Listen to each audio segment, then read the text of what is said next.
welcome to the Win-Win Situation. I am Tony Nguyen, and we are here talking about cosplay, Comic-Con, all things geek, nerd, other terms that are, I guess, now cool and trendy, but maybe when we first were around, that was not the case, and or maybe it always was. I don't know. I am surrounded by a group of diverse cosplayers, and we're gonna dive into a little bit of their history, a little bit of what exactly is the appeal of cosplay and cons and everything like that, and just kind of discover, just why you, the listener, would want to participate in any of this, or is it just absolutely terrible? Depends on who you ask. That's who you are. Scott, why don't you go around the table and introduce everyone for me? Well, you asked for a diversity of people Yes, I did. Okay, to be brought around, so I brought Mr. Mark Martin here, DMAX Props, as the newest member to the making community amongst everyone here in the room. He probably has been making the least amount of time out of those of us here that actually make. I feel like that's like a low insult. Was it? Okay. On It's the other sort of end of the like right table, under. He's on the been other making end of for the the table, least amount of time. on the other end of the table, we He's have making the least amount of time. we have my pool boy, who I don't just needed to fill a body. I'm the here. peanut gallery. The guy who cuts my grass. Oh my god. And we have Jason Kramer at Is that what we're calling it now? Whatever helps you sleep at night. Who's right? the business? That's Cockney rhyming slang for something. It is. So Jason's the business person who is very into, using cosplay as part of his business, but not necessarily the prop making side, but the other side with his, bodybuilding and physiqueness to get people in shape so they can be more confident when they cosplay. Good word. Right. And then, I'm scared. okay. Okay. Oh, you're next. I know, that's why I'm worried. Right, exactly. You should be. You should be totally worried. It's me now. I was like, oh, introduce me. I should have said anything. Right. And then Desiree Cosplay is who I call whenever I need someone famous to be to guest with me. So, That's some lies. right. Fair enough. Like I need somebody really well known, or at least more well known than me. And since Okay, then who are you? I'm Scott. I am Wildcard on the Instagrams. I'm part of SKS Props, and this is my shop. Mike, you are the newbie here. What made you want to start this journey? Actually, Scott had a big. Get closer. Scott had a really big part in that. We were getting ready to go to. I'm a nerd, I guess, whatever you want to classify that as, and I was getting ready to go to one of my first conventions. I went to Wizard World St. Louis last year. And then after that, we were going to a convention in Indianapolis, Indie PopCon, and I had never been. I met Scott at Wizard World, but we hadn't talked after that because you were doing your cable costume, and I think I took a picture with you. I took your picture, and so a buddy of ours, Steve Smith, at SKS Props, he had this project out called Wasteland Alice, and he was trying to get a bunch of people to cosplay from it. He was very cosplay friendly, all of his designs and everything. And I was a big fan of his. I'd been watching like cosplay tutorials for years, and I just never did anything with it. But I was like, maybe this is a good opportunity to make my first costume.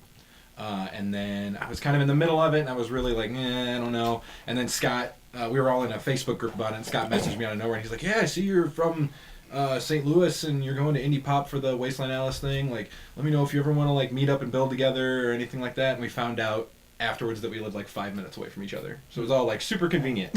Like you live in the same subdivision. Yeah. Oh, that's like crazy. literally. Like you don't even have to get on the main road to get here. Right. Right. So yeah, and then I finished my costume, and we did the group at Indie Pop, and I've been pretty hooked ever since. I love building and wearing the costume whenever I actually finish it. Right on. So, like, what are you working on now? So I have two projects that I'm working on. One that is mostly finished that I didn't quite get finished for our last convention, Planet Comic-Con in Kansas City. It's Magnus Burnsides from the Adventure Zone. And if anyone out there listened to the Adventure Zone podcast, I pretty much finished him. I have some alterations to make before I actually get to wear him. And then now I'm working on some Skyrim steel armor and some steel weapons from Skyrim that I'm looking forward to debuting soon. Right on. Yeah. Now, Scott, you reached out to Mike here. Like, how important is like community? Like, what made you want to contact Mike? Well, I saw that he was local to my area, and I remembered meeting him at Wizard World St. Louis, and he mentioned in one of the chats that he was, working on the Wasteland Alice, which our friend Steve had developed. And, I'm always interested in meeting new people and people who are interested in making, and especially if you live, somewhat in close proximity to me, so you can, come over. It's usually just me by myself here in the shop, working. Mm-hmm. And, I'm a big proponent that, makers continue to make. I don't really care what it is you make out of. You make it out of foam or sew or cardboard or popsicle sticks. I don't really care, or buy, it doesn't really matter to me. I just a big, I like that people continue to make stuff and to continue to go to these conventions and have fun. So, whenever I see anybody, I'll always reach out and be like, oh, hey, you're in the area, you're kind of close. Like, hey, you want to come over? Are you going to this event? Or maybe we'll run each other on the con floor, or hope I see you there, and we'll kind of talk some shop. And yeah, it's interesting that that you're slowly starting to like build your own like community of people here, because I mean we're in your basement right now, and we can take a look at all the things that you've been creating and using to create your stuff and whatnot. What did you like? How did all of this start off for you? The chaos. The chaos, like I mean, like before cosplay, or have you always done that? Like, no. Were you always like, oh, Halloween is coming up, and I mean, I love Halloween. I've always loved Halloween. Oh, it's my favorite holiday. I've been going to cons for over 20 years. Mm-hmm. So like in the late 90s, when I was a lot younger, because I'm old. And the thing about conventions are way different now than they were back when we were younger. Back then we used to leave here at midnight from St. Louis and drive all night to Chicago, hit an all-night diner, and then go get in line for Wizard World Chicago as soon as the doors open at 6 a.m. And just sit around and wait for the gates to open, and we'd all pour in. And there wasn't cosplay back then. There might be a few people dressed up in some handmade, Star Trek uniforms or Superman, all Ghostbusters, yeah. A lot of sewn stuff, or someone who was paid to cosplay. Like, yeah, people being like a booth would pay someone to come out. There and was cosplay. Definitely people paid to model cosplay to draw people to their booths. Right. That definitely happened, and that's really what it was. But we all went there because it was a place to be safe, and that's why we went to cons. Because back in the mid to late 90s, it was not hip to be collect comic books or collect dolls or be into Star Trek and Star Wars or Battlestar or any of the other fantasy genres, or to read any of those types of, different fandoms. You used to get mercilessly made fun of. This was, like pre the Big Bang Theory, where they kind of made that kind of cool for everybody. So we'd all pack up and all head to a convention, and we'd come from all over, and we'd go there to be safe. Yeah. There was no one there that just said, hey, the con's in town this week, and I'm going to pack up the kids and buy a ticket, and that sounds like fun. Mm-hmm. That might be neat. Yeah. Everyone who was there was purposely there. Like, we came there with a purpose. The doors would open. We'd all run in full speed to get to that booth that we wanted to get, either that, con-exclusive action figure or comic book or print, or get in line for the autograph we wanted. It was not like what it is now. Gotcha. So in terms of your journey into jumping into cosplay, how did that start? I started going to more and more conventions. I used to go out to San Diego every year, and I started seeing people dressing up. And I was like, okay, that's pretty neat. I think I could do that. I really enjoyed the people the costumes that they made, and being the character. So I first started with just what they call closet cosplays, where you just buy some clothes to look like a character. So I did a lot of Nathan Fillion stuff. Captain Hammer, Castle, a lot of Nathan Fillion stuff. Because I kind of had the hair, and it was pretty easy costumes, and it got a really good reception. Mm-hmm. And then I saw people doing these like armor builds, and I remember being in Emerald City Comic Con in like 2014, and talking to a guy who had built Zod from the Star Wars or from Superman, from the new Superman movie, and he had Zod on, and I was like, "What is that made out of?" And he's like, "It's made out of foam." And I was like, "Can I touch it?" And he's like, "Yeah." And I was that guy that like touched it and squeezed it and expected it to be squishy, but it wasn't, because it was a denser foam. And I was like, "What?" And he's like, "Yeah, no, it's great." It was Thomas Rohrbaum, and and I was like, "Is that hard to get into?" And he's like, "I can just jump right out of it. It's all parachute, quick clipped in." And then I watched him walk on stage for the competition, and he won the whole competition in Emerald City. And I was like, "Wow, that's really great." And I was like, "I'm gonna come back and do something amazing." I didn't make it back the next year, but I did make it back the next year after that. And that's when I was like, okay, I'm gonna start looking into this. I can do this. So of course I immediately like jumped right into doing something way over the top. Mm-hmm. Like I did not ease my way into a small armor build. I was I'm like, that's a neat looking thing. I can make that. Yeah. And that's kind of where this chaos all started from, actually. Because I actually bought like $400 worth of Warbler black art material, which is a thermoplastic, and I had no idea how to use it. I had no clue. Mm-hmm. And it's difficult material to work with if you don't have a clue. Like basic Warbler, basic thermoplastic, yes, but the fine art black is even. It is. And I tried to use it for what it's not for, and I really had a difficult time working with it. And I was like, I don't know, I don't think I can do this. So I started looking up YouTube tutorials, and I started finding the guys online. I was like, okay, foam. Okay, these guys use foam. So I started working with foam, and as soon as I touched a Dremel, sanding disc on a Dremel tool to foam, and watched it sand off, I was hooked. I was like, "Oh, I can do this. This is wow. Look at the way I can shape this. Like this, I can do this." Yeah. So I started doing that, and I must have had like 7 different types of glue on that first armor. But yeah, no, it turned out pretty good though. It's actually never lost a competition.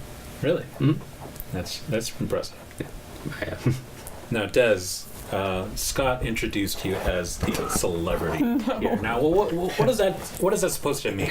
Famous. It's so famous. I have no idea what that's supposed to mean to Scott. To the rest of the world, it means she's famous. To me, it doesn't. No. So do you have an Amazon wish list and people buy you gifts? Nope. So I'm not a person that tries to pursue any kind of fame through cosplay. I have no ambitions to have cosplay be my job or to get invited as a guest to conventions. I don't often compete. Sometimes I do, but it's not a thing that I pursue heavily. I think I know a lot of famous people. You were on a panel. I was. You were on the panel this last. I was on a panel with a lot of C2E2. famous cosplayers. Uh-huh. Yeah, that's true. But I'm not one of them. But I was on a panel. No, I don't know. I have social media. I'm not like. It's a thing. It's a thing that I have. So how did you start? How did I start cosplaying? So I'm kind of like a mashup of some of the things that Scott talked about in his history, because my first convention that I ever went to as a young kid, like maybe 9 or 10, in the early 90s, and I went to get back issues. Like I was there for comics. I was there for like rare comic book trading cards. Quick clarify something. Yes. You were 9 or 10 in the early 90s? Wasn't even born yet. Yeah. Yeah, it was. It's all right. It's all right. No, it's okay. You're gonna be okay. Was that when you turned 40? Yes. Zing. Yeah. I get a senior deal on my phone now. So happy for you. Anyway, so as well as just for men. So I remember going there, and my mom would take me to get comics whenever there was a convention in town, and I do remember there being like cosplayers that were hired by the different like companies, the publishing companies. And I was just like so blown away by like, it was usually women, you know, dressed as comic book heroines, and I was just like, right, they were busty. I was like big into like bad girl comics like Vampirella and Lady Death and all that, and so I was just like, where's the Vampirella cosplayer? Yep. So I thought they looked really cool, and I was super inspired by that. I grew up in South Louisiana, so Halloween and Mardi Gras are like a big thing in Louisiana. So I grew up dressing up multiple times per year. My grandmother was a very accomplished seamstress and quilter. She taught me to sew when I was really little. So I started making costumes just for silly stuff early, like in high school. And then when I came to St. Louis, I joined a belly dance company, and I would dance at the Renaissance Festival, and I'd make costumes for that. And I knew of cosplay, but it kind of like faded off my radar for a while. I was still a giant geek, but not really so much mixing my creativity with my geekiness until Wizard World came to St. Louis in 2013 for the first time. And I was like, I'm going to this, and I'm going to dress up. And then it was like, now I have to make something. Now I have to make two somethings. What am I going to do? So it was kind of melding all of the creative things that I knew how to do with the characters that I loved, and then from there on out, it was just over. I understand. I will give you that a local con, having a con local, was definitely a better entry level to cosplay. That was mine. Mine too. Yeah, same here. Yeah. Yeah, it definitely. It made it easier. I didn't have to worry about like how to travel it or how to get there or showing up and feeling foolish or anything. I was like, well, it's here, it's local, so. Yeah, and what was your experience? Did you go alone, with friends, with families? Like, and how was their reaction to seeing you guys dress up for the first time? That's an interesting question. So I went with friends, but I was the only person dressed up in my group. I had literally just learned what cosplay was.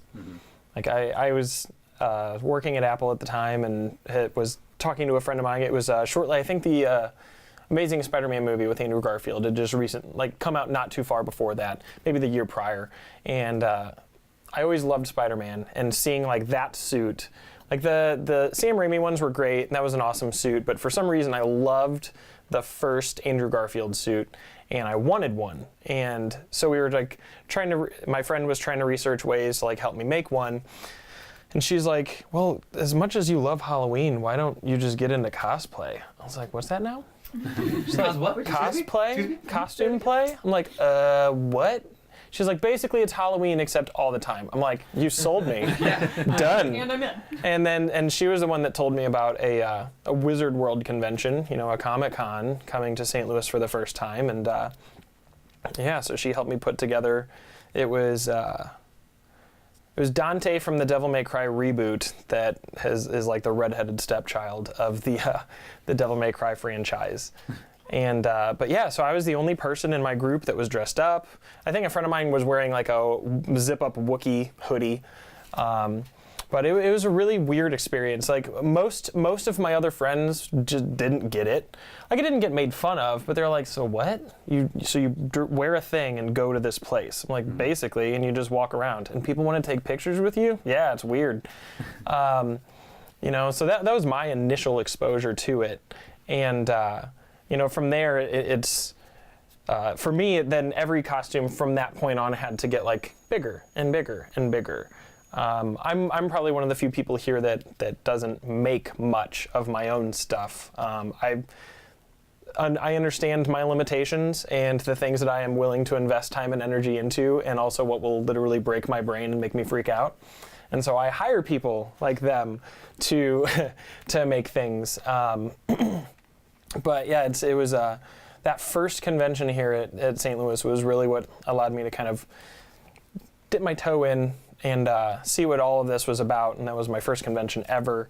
And since then, I've gone to another 7 or 8.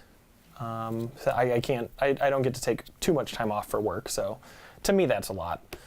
But it's pretty good. Yeah. So you described just the feeling of going there with friends for the first time, or just explaining what, you dressing up and going to a place and everything like that. Like, did you guys feel like was there ever a concern that what if you showed up and you were the only one that was dressed up? Did that ever cross your mind? I asked my friend that multiple times. I'm like, so wait, people dress up at this, right? She's like, yes, other people will be dressed up. Are you sure? Yes, that's what they do. So you're like, even the day of, I'm like, so like, I'm not going to be the only person no, you're definitely not going to be the only person. And even walking in, I was starting to get a little nervous because while I was walking in, the majority of the other people walking in were not dressed up, and I was like, you said there were going to be, and then as soon as you walk in the doors, it's like, oh, okay. Yep. There they all are, hanging out in the lobby, yeah. So I've primarily been going to conventions now that I'm a quote-unquote cosplayer by myself. You know, like I've kind of been going, you know, up until, I mean, I meet a lot of my friends or when I get there, but the last couple of years been going by myself. The friends I used to go to conventions with don't dress up, they're not cosplayers. And they also kind of, you know, I mean, they like got families and careers and stuff, and like, you know, 20 years of going to cons, I'm still doing this, and they're like, you know, they gotta work, and their kids have like soccer games and dance recitals. Yeah. So they can't make it anymore. So I kind of been going on my own. And when I first, like the first time I showed up in a costume, I remember carrying half of it in, and it was just a Star Trek: The Next Generation Riker uniform. So basically, it was just I'm wearing, you know, black slacks and like a black tank top, and I'm carrying this uniform top with me because I was like, just in case. Just in case, because I wanted to get there when the con opened, because I was excited, because it's still a con, and I still want to go. But I was like, well, you know, what if not a whole lot of people dress up, and what if they don't like it, or like I was really super, like, what if I get made fun of? Like, I was really nervous. Anybody who doesn't know, I look a lot like Jonathan Frakes.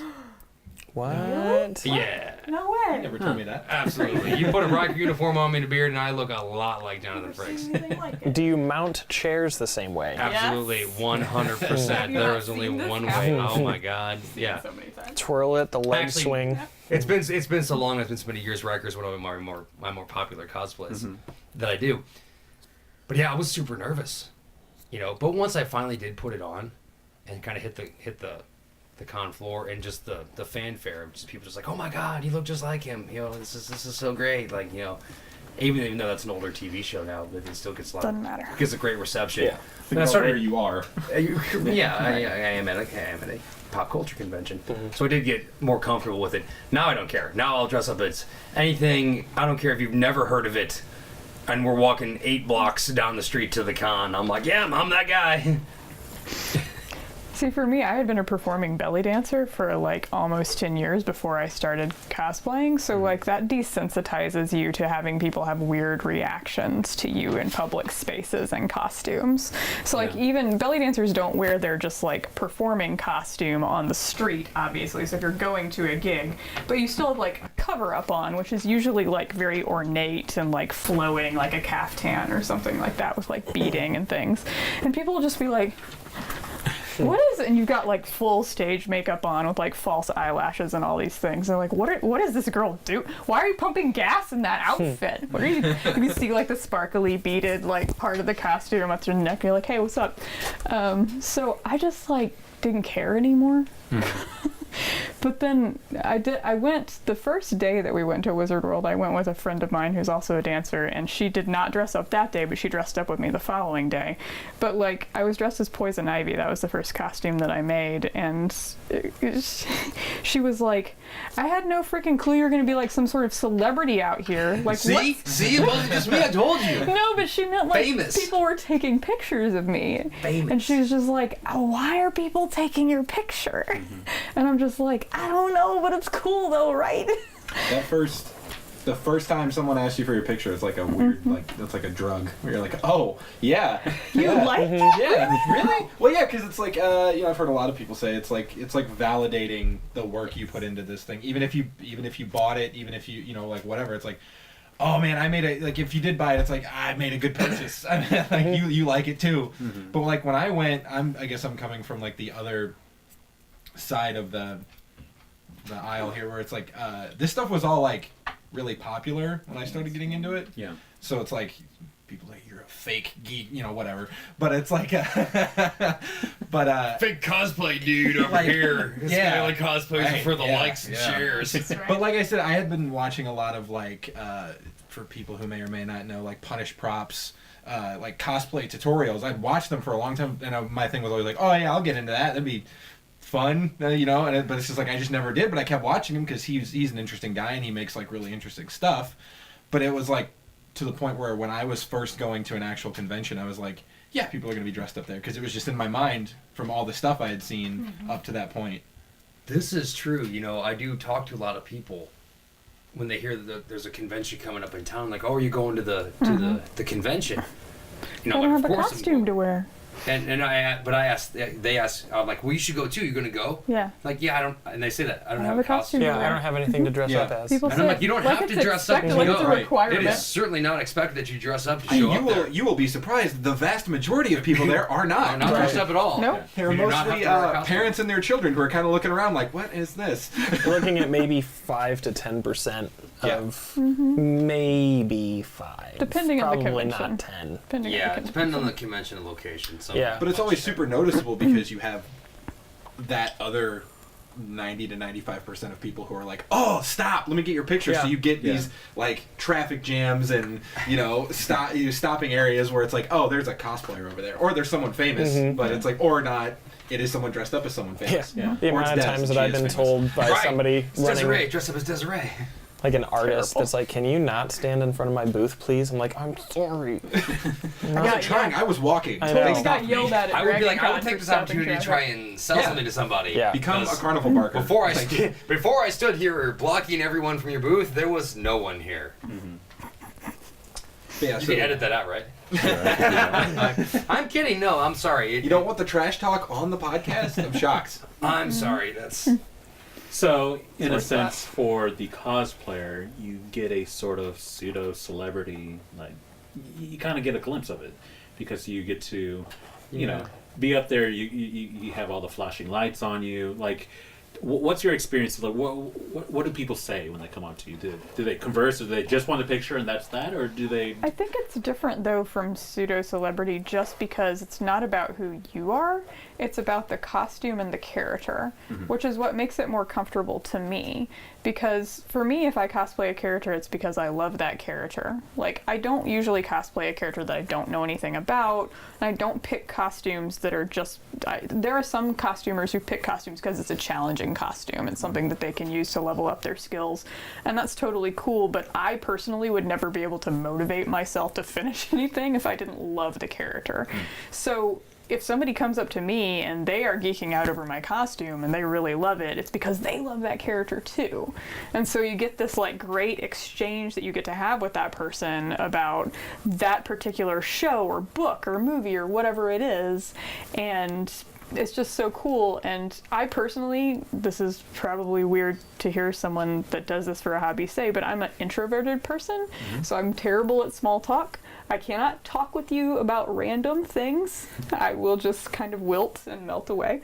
But if you come up to me and you want to talk with me about this character I'm cosplaying, then yeah, we're going to have a full-on great conversation. So I feel like if you were a true, like a famous person, like a movie star or something like that, that person would want to talk about you. And I would be like, huh. But if you want to talk about the character, then it's really cool. And you had a really good point too. It's because I also have, as extroverted as I may seem, I am definitely also more of an introvert and have like some pretty severe social anxieties sometimes as well, which is why probably a lot of the characters that I will cosplay as have a mask on, because then people can't see who it is that's in it, and I feel free to just be whatever, and it just kind of calms my nerves. And it was just weird side note. So kind of talking about like the whole celebrity thing. Like I will agree. I know some famous people, and I think there are people that will get their photos because it's somebody that is somewhat of a celebrity. That's true. But I think for the majority of individuals that cosplay, like Des was saying, it's people want a picture with the costume, in the cosplay, not because of who's in it or under it. But it was, for me, that first convention, and then even just people stopping and taking pictures, it was like whenever I used to be in a band. And so like after a show, people would be like, can I get a picture? And so it was like, oh, that same like feeling of like, cool, I'm actually kind of important right now. Yeah, so but you're definitely not the first person that I've heard mention something along the lines of like, I'm introverted, I have, social anxiety, I'm socially awkward. The majority of my other friends now that also cosplay say the exact same thing.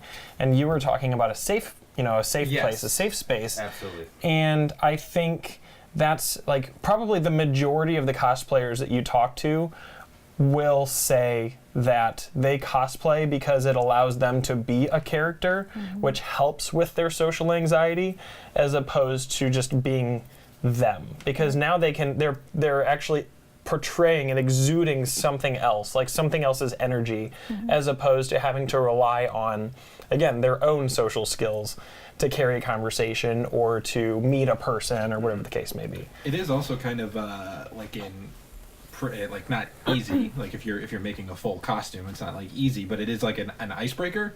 So it's like if you even if you want to be kind of alone, like Des was saying, like that person will come up to you and like if they know who you are, some people will come up to you and be like, oh, are you this? And it's like, no, I'm not. But like, or what are you? Yeah, exactly. This is so fantastic. Oh my God, this is so great. Who are you? Yeah, what are you? Like, what do you dress as? What does this mean? But So many times. if they know what it is and they like start spouting off all this information, want to talk, you immediately have that thing of like I will say I'm in the same boat where it's like if I'm not in costume at a convention, I'm there alone. I'm usually there with like my headphones on, and it's like unless I see Scott or people I know, then I'll start talking to them. But it's like I don't really want to like get into conversations with a lot of people, but it's like you put the costume on, you immediately have that moment of like, oh, you know what this thing is, this is something we can talk about. I don't have to worry about breaking the ice and having that awkward like, hi, how are you? You have something in common immediately, Yeah. like right off the bat. Which like you would think you would already because you're all at this giant Comic-Con, but like now they've become so like ingrained in the culture, I think, that like Comic-Cons are about like everything now. Yeah. It's not, you're not going there for just one thing. So This person pop could culture this event. person Yeah. could hate the thing that you went there for. Right. Yeah, I mean, there's tabletop gaming, video games, comic books, toy collecting, cosplay is, again, a really big one. There were TV shows and movies that are out there promoting. Like at C2E2, people were promoting Pet Sematary by handing out flashlights and pens. And, and it's just... independent art in general, Yeah. whether it be jewelry or anything for that matter, any type of independent art. Yeah, it's given those individuals a massive market. Glassware, I mean, there's a whole bunch. Yeah. Mugs, and like we were, like I'm always amazed by the different types of things that people will make. It's because at the first convention I went to, it was you see the people selling like their own artwork and prints and stuff like that.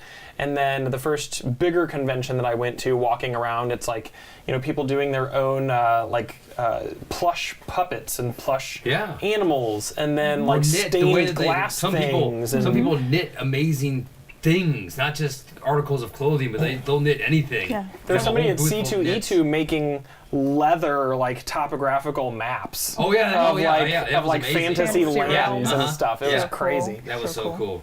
I need to get some of those actually. Yeah. And not only that, it seems like there's been more and more like celebrities that kind of show up as well. Yes, I think that's definitely that probably pulls a lot of people in.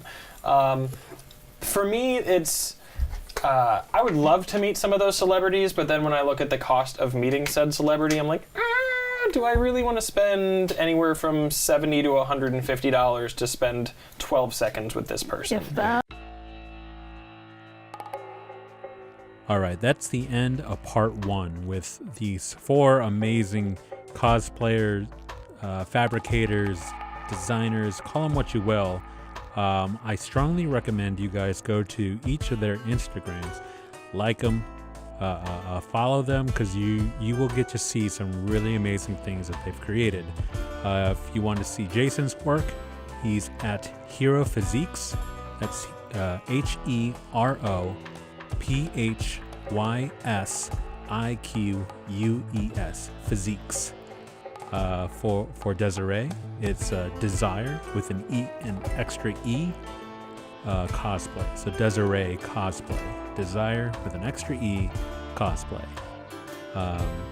For Scott, he's Wild Card, one word, WILDKARDE. And Mike, you can see his stuff at DMAX Props, DEMAXPROPS. Be sure to stick around for part 2 of the interview, where the guys talk about the various characters that you will meet at a con. Not just like pop culture characters, but types of cosplayers and people that are at a con, such as people who role play, who really take the character that they're playing very, very seriously. And also just talking about the community altogether, the cosplay community, so you can kind of hear about the lifestyle of a cosplayer there. If you want to contact me, you can find me on Twitter at TonyTonyWin.com, just WIN, TonyTonyWin. I made it easy for you.